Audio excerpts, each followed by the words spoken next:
Assalomu alaykum hurmatli talabalar. Bugun qiladigan ishlarimizdan bittasi PDF fayllarni qanday qilib doc fayllarga o'tkazish masalasida bugun ko'rib chiqamiz. Brauzerlardan PDF to docx degan komandani berasiz. Sizga bir qancha platformalarni, ya'ni fayllar, veb-saytlar taklif qiladi. O'shaning ichida mana birinchilari eng yaxshilaridan saralanib turadi. Mana shu PDF docx, I love PDF degan yaxshi bir veb-saytlar borki, o'shani birinchisini tanladik mana. Tanlaganimizdan so'ng mana bu joyga avtomatik ravishda translyatsiya qiladi o'zbekchasiga. Olib tashlaysiz, mana xlarni yopib tashlaysiz. Faylni yuklang deyilyapti bu joyda. Faylni yuklashimiz uchun biz Telegramdan o'sha faylni yuklab olishimiz kerak. Mana Telegramda ikkinchi praktikum PDF faylini ko'rib turibsiz.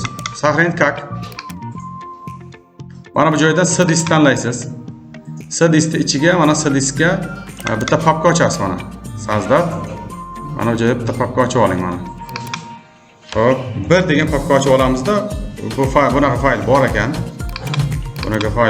Shuning uchun bu faylni hozir qayta fayl ochib olamiz. Sazdat mana fayl papka 1001 degan papka ochib oldik. O'shaning ichiga mana ko'ryapsiz 1001 degan fayl ichiga mana bu faylni papkani tashlaymiz. Endi bu faylni ochib olishimiz uchun mana birinchi papkada o'sha faylni olib, endi biz total buni ichiga tashlaymiz. Biz berilgan vazifani endi boyagi faylimizni praktikum doc faylini, PDF faylini yuklab oldik mana ko'ryapsiz. Ekraningizda bu konvertatsiya qilyapti hozir mana ko'rayotgan bo'lsangiz 8.6 megabayt ekan yuklab olindi. Ana endi hammasini yuklang degan fayl bo'limimiz bor. Bitta tugmachani bosadigan bo'lsangiz mana shonchamga e'tibor bering, mana joy yuklayapman mana. Zip formatda faylni yuklab bo'ldi mana. E'tibor berayotgan bo'lsangiz. Mana fayl yuklab bo'ldi. Mana bu joydan so'ng mana zip formatda faylimiz yuklab bo'ldi. 25 megabaytdan ortiqroq. Gatovo deyilyapti. Mana gatovo bo'lgandan keyin mana shu holat kelgandan so'ng oching. Endi mana papkani ochib olamiz. Ketdi, fayl ochildi va zip faylni ichiga kiramiz va buni copy qilamiz. Copy. Endi bu totalda ochgandik, buni Ctrl V bilan tashlab olamiz.